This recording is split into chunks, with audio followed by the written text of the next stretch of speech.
We are back for another steak battle. We have 3 different steaks with 3 different steak seasonings. This is going to be steak 1, steak 2, steak 3.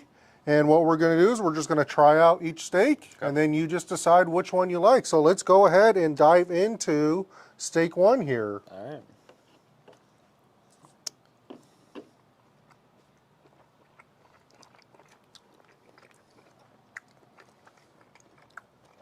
So Isaac, you do have the only major win of the year. Has your life changed much ever since you won that tournament? Not really. It's kind of gone back to normal. You know, I've had more responsibilities and more interviews and more things I've had to do both for Prodigy and a couple other people. But other than that, it's stayed pretty much the same. There was not like any more like, I don't know, recognition, or do you find like people even just coming up to you wanting pictures or anything like that? Yeah, actually, that's increased a lot. Has it? Yeah, being recognized like in more public places as well. Yeah. So, you know, coffee shop, you know, just walking around the store, stuff like that. Have you had any weird encounters? Nothing too weird yet. I'm sure it'll come though. Yeah. All right, so we've had steak 1. Let's go ahead and dive into steak 2 here. Do I get to know the difference in how you cooked them, or? So they're all cooked the same. We have a new pellet grill that we use now. We were using my charcoal grill. The pellet grill is kind of nice because you can kind of just set the temp and forget it. Okay. And that way you know that you're going to maintain the same temperature throughout the cook for the most part. Whereas like a charcoal grill or an offset smoker, you really have to manage the fire a lot more. Okay. To maintain that same temperature. So this is a lot easier. Sometimes you don't get quite like as much smoke flavor, or like say it's a charcoal grill, you're not getting that charcoal flavor. Okay. Nor do you get the searing per se. But each steak is actually grilled the same way. The only difference is the steak seasoning. Okay. Okay. Nice. So do you do any grilling while you are on tour? Oh yeah. Pretty much all the time. Pretty much every evening, Alden, Gavin, and I will throw some dogs on the grill. Dogs. We actually, yeah, we've been switching to brats lately. All right. So kind of upping our game there. But What's your go-to brand of brat or glizzy? I go for the I can't even remember. The Ballpark hot dogs, just like the Ballpark brand. Yeah. It's usually, I can't remember the brat brand right now, but usually we're out every night cooking those up. So. There you go. Who does the cooking? Oh, it rotates. Sometimes Bobby will do it. Sometimes I'll do it. Nice. What do you have like for a grill? Just a little Coleman camp stove. So nice and easy, portable, little propane tank. So I've noticed that you kind of had a little bit of a slow start to the season. But since really Champions Cup, you really picked it up. What do you think the major switch was, or was there a certain thing that you really noticed why, you really started to become a contender every weekend? Yeah, I think it has to do with 2 things. One of them, I lost my favorite mid-range last year at D-Glow, and there was no replacement in my bag. No, I could not find anything.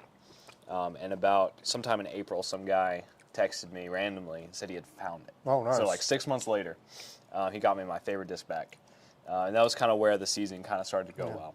It's crazy that like one disc can make that big of a difference. It was insane. It was just like, I went from not cashing at 2 tournaments and placing like mid-30s to getting that disc back and, kind of playing well.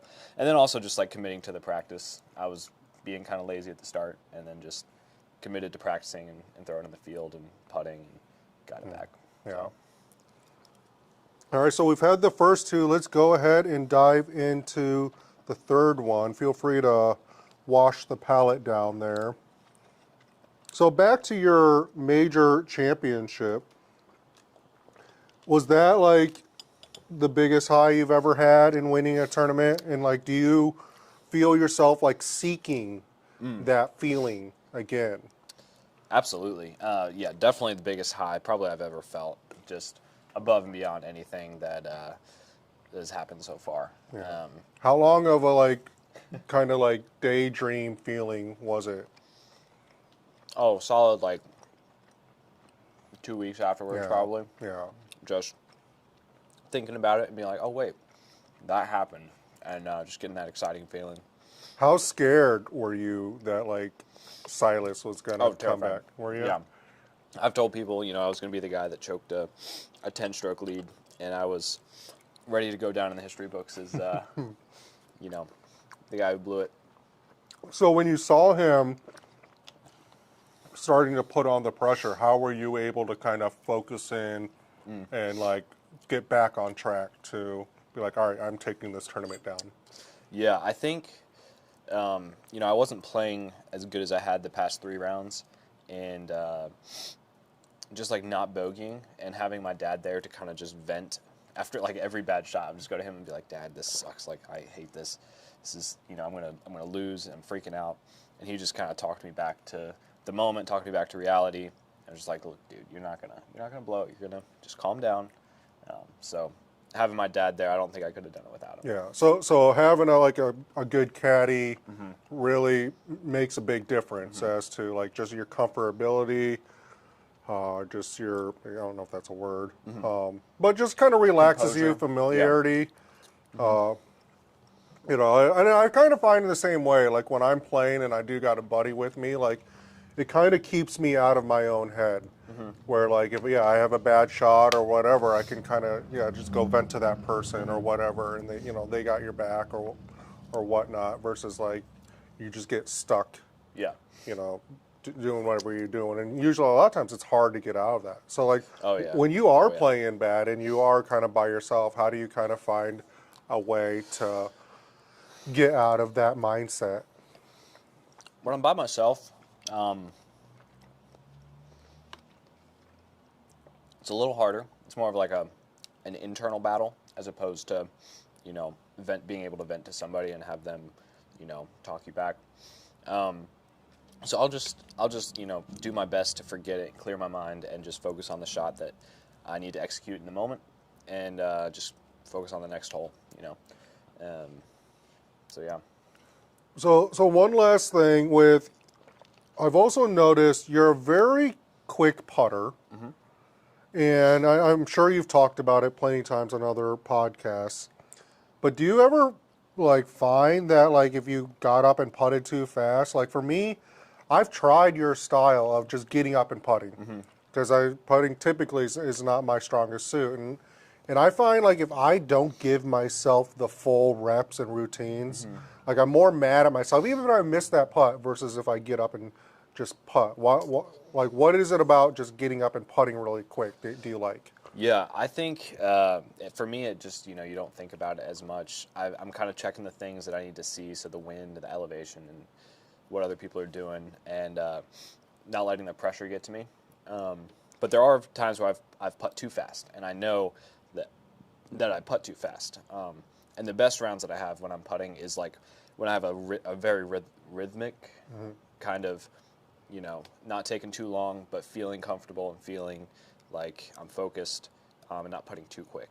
So, yeah, I've definitely putted too quick many, many times. Yeah. And afterwards, I'm like, idiot, why'd you do that? Right. So, All right, so we've tried all 3 stakes. This was stake 1, stake 2, and stake 3. So kind of like in your order, or what was your favorite stake? Was it like 3, 2, 1, 1, 2, 3, 2, 3, 1? let me try one again, because I didn't get enough of that.